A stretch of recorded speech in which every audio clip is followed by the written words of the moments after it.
Hola a todos, una vez más bienvenidos a Minutos de Cine y Filosofía. El día de hoy me encuentro con Heimer Castañeda, filósofo de la Universidad Pedagógica Nacional, con quien vamos a tratar temas de interés y además muy importante, que gira en torno precisamente a la filosofía y la estética precisamente.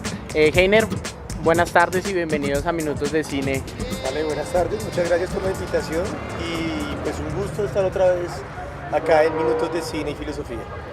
Tú me traes algo hoy especial que tiene que ver precisamente con los objetos, cómo esos objetos se han transformado como un elemento de pedagogía, ¿no? ¿Cuál es la vinculación que tienen los objetos inanimados en el teatro de títeres y la filosofía? Pues ahí yo veo una vinculación importante y es el objeto y la imagen poética como tal, que tiene características psicológicas, por decirlo, tiene una vinculación filosófica, precisamente porque hay una reflexión del ser, hay una reflexión óntica alrededor de los objetos, y pues me pareció interesante tratar de rescatarlos y traerlos como parte de una, no solo filosófica, sino un aporte pedagógico también, los títeres como formación. Entonces me gustaría saber cómo lo interpretas desde la filosofía, los objetos, cómo van siendo esos elementos de educación y de pedagogía a través del tiempo.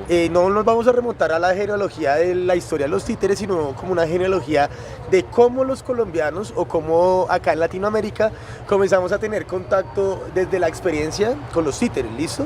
Entonces yo me remonto a 3 programas televisivos, como muchos la televisión fue como una primera educadora para nosotros, y en canales institucionales aparecían, pues yo tengo recuerdo de 3 programas que los hago acá en mención.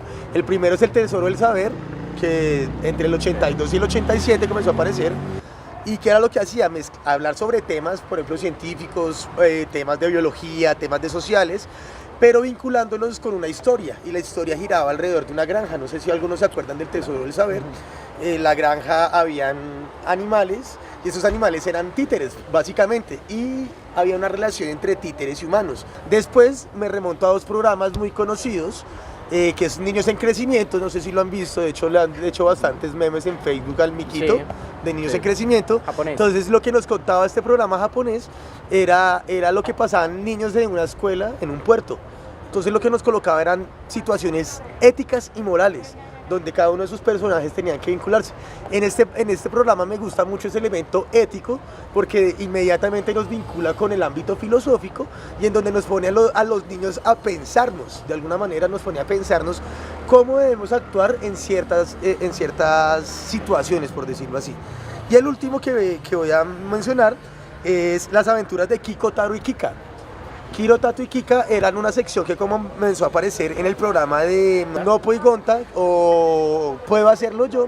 Era un programa así muy parecido a Art Attack, que vemos hoy en día, pero en este de Nopo y Gonta, además de inducir a los chicos en la imaginación creativa, también había ese vínculo de trabajar marionetas y humanos en situaciones éticas. Kiro, Tato y Kika primero tenían unas preguntas científicas, por ejemplo se preguntaban sobre la lluvia, sobre el arco iris, y siempre por medio de la experiencia llegaban a una deducción. Después de estos programas que nos llegaron, comenzaron a aparecer otras expresiones acá, sobre todo en Bogotá, por ejemplo en la década de los 70s, 80s y 90s, con el teatro La Libélula Dorada, por ejemplo, donde hay obras de teatro bastante pensadas con títeres. Y pues comienzan a ver varias expresiones. Yo me acuerdo que en el 95, a mediados de la década de los 90, vi esta vinculación de títeres humanos, y trayendo también la literatura colombiana.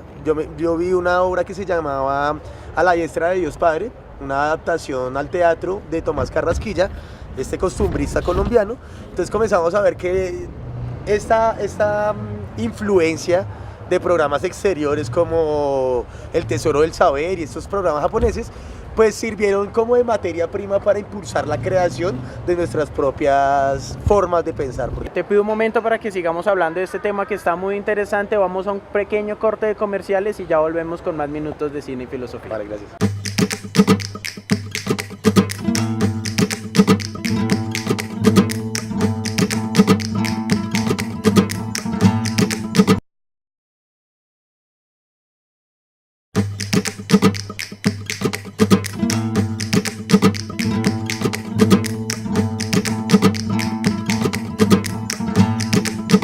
Volvemos con más minutos de cine y filosofía con mi invitado especial hoy, Heimer Castañeda. Heimer, habíamos quedado un poco dentro de cómo empieza a evolucionar el teatro de títeres, los objetos, el objeto como una extensión más del cuerpo y del mismo pensamiento del ser humano y cómo empieza a involucrarse en Colombia. Pero ahora vamos un poco más al cine. ¿Cómo lo empiezas a interiorizar desde el cine? ¿Cómo lo ves? Haces esa comparación dentro de la filosofía y el cine, precisamente con el objeto.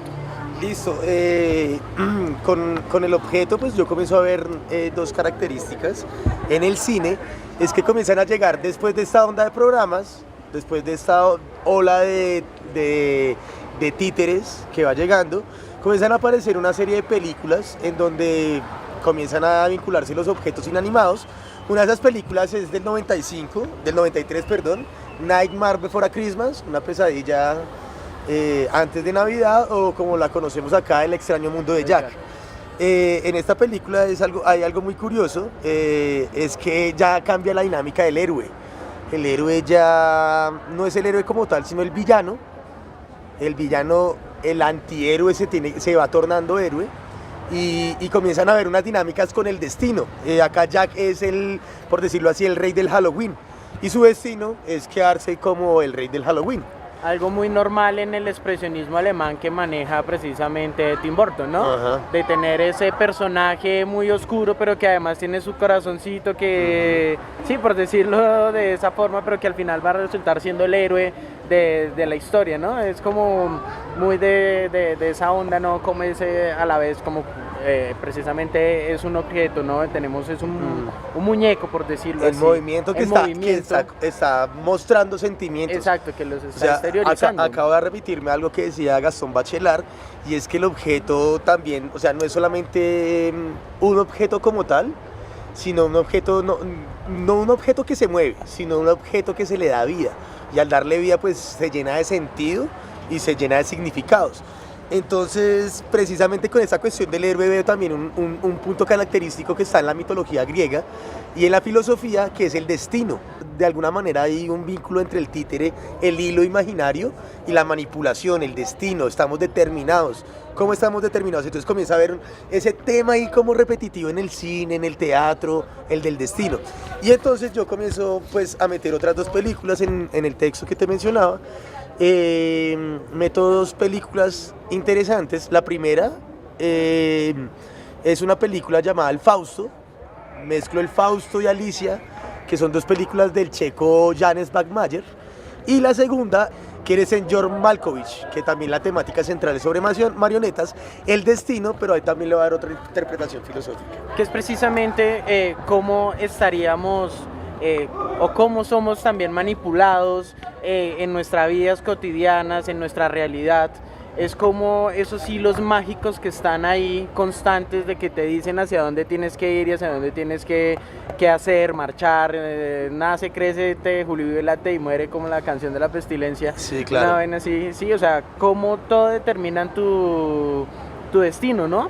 Y es lo que hablábamos de Quiere ser John Malkovich, ¿no? Ajá. Precisamente de esta película donde se interioriza, donde el sujeto entra a través de la conciencia y lo puede detener y lo puede manejar y ser él al mismo tiempo, ¿no? Es también como esos hilos conductores y por eso íbamos al objeto, ¿no? Precisamente quería hablar sobre el objeto animado, sobre la imagen poética, y con la otra película quería precisamente poner en relieve esto que te mencionaba de los hilos, lo de la determinación, el destino, y pues también veo una manipulación acá podemos decirlo así, del capitalismo manipulando una sociedad de consumo, sí. Que la veo ahí en Quiere ser John Malkovich. Entonces, para Janes Backmayer utilizo al señor Gastón Bachelard, que es un poeta, un ensayista y un filósofo francés, y para este John Malkovich utilizo un texto fundamental para la filosofía contemporánea, que es el Antiedipo de Gilles Deleuze y Félix Guattari.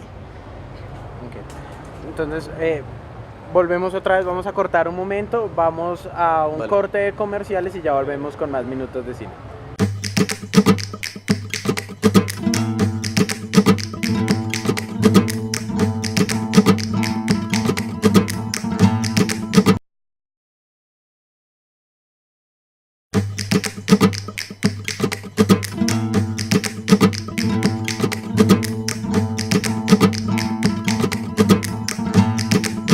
Regresamos con la tercera y última parte de Minutos de Cine y seguimos con nuestro invitado Heimer Castañeda. Heimer, ¿cómo llegamos a lo práctico después de haber visto ya los límites, ¿sí?, de lo teórico y de lo empírico? ¿Cómo empezamos a relacionar esos dos límites para poder llegar a lo práctico desde la filosofía y lo cinematográfico que hemos visto hasta el momento? En lo teórico, ahí comienzo a mezclar a Jan X. Bachmayer, por eso hablé de Jan X. Bachmayer y de Gaston Bachelard.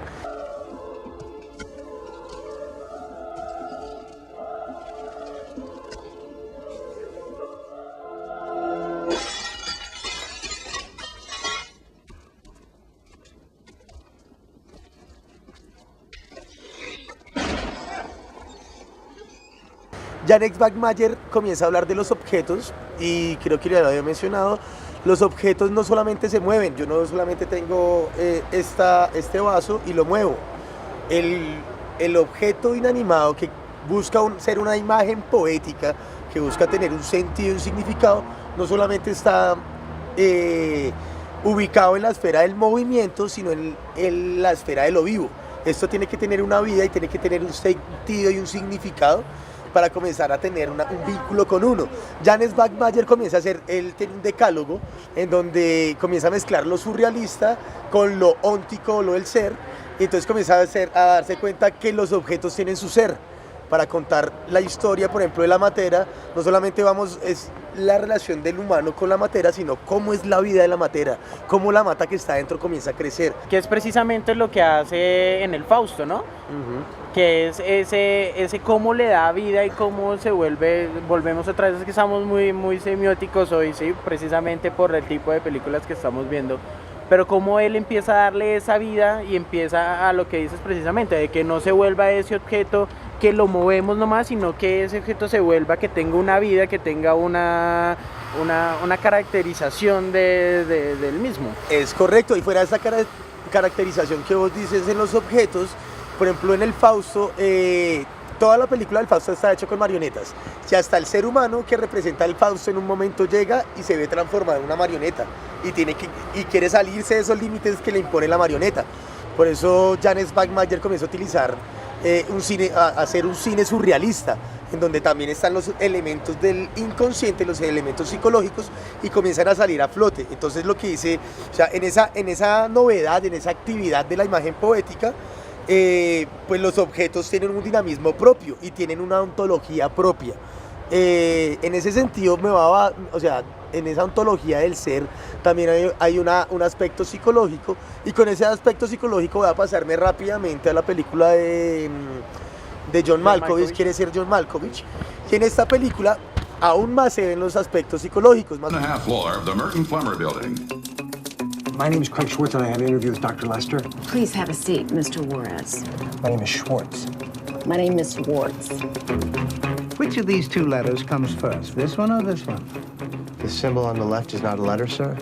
Damn, you're good. La película habla sobre un titiritero, John Cusack es el actor que hace el titiritero, y este titiritero tiene esa relación creador-objeto creado, pero después comienza a haber una relación más amplia porque como titiritero le está yendo mal. No es de extrañar que el arte no se apoye, ni acá en este país ni en el mundo entero, ¿cierto? Sí. Entonces el hombre le comienza a ir y comienza a tener, y necesita vincularse a un trabajo. O sea, comienza a ser manipulado por otros hilos, por decirlo así. Y al ser manipulado por estos hilos... Deja de ser el titiritero para ser el títere. Es correcto.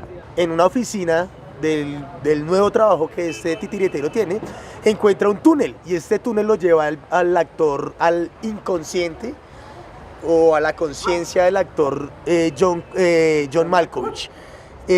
Acá ya comenzamos a ver aspectos psicológicos en 3 dimensiones.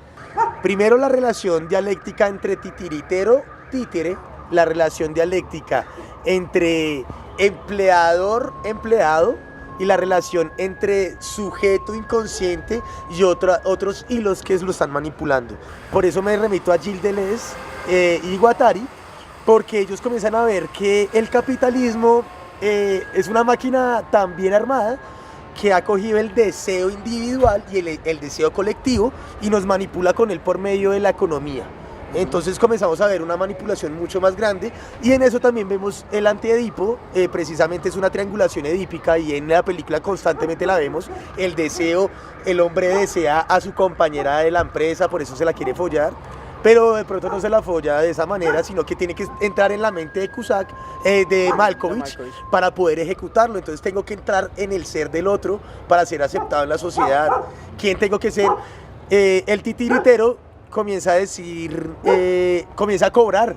Entonces está el túnel y para pasar el túnel comienza a cobrar. Entonces hay una relación ya económica de manipulación. Entonces a mí me parece importante rescatar la imagen poética, el objeto como tal, pero porque el objeto mismo también nos trae otras relaciones psíquicas y psicológicas con el entorno. Entonces también nos está remitiendo ónticamente al ser, fenomenológicamente al objeto, al teatro de títeres y pues básicamente eso es lo que estaba tratando de hablar en el tema, esa vinculación de los objetos con el universo psicológico y cómo lo vinculamos a la filosofía. Creo que el teatro de títeres tiene mucho fundamento filosófico y pues su contenido también puede ser filosófico, eso dependería de la creación. Claro. Bueno, Heimer, un placer. Vale, un gusto muchas gracias que por la vengas acá. invitación. Bueno, ¿qué más? No me queda sino por decirles que muchas gracias por estar una vez más acá en Minutos de Cine y Filosofía. Hasta una próxima y chao, compañeros. Gracias.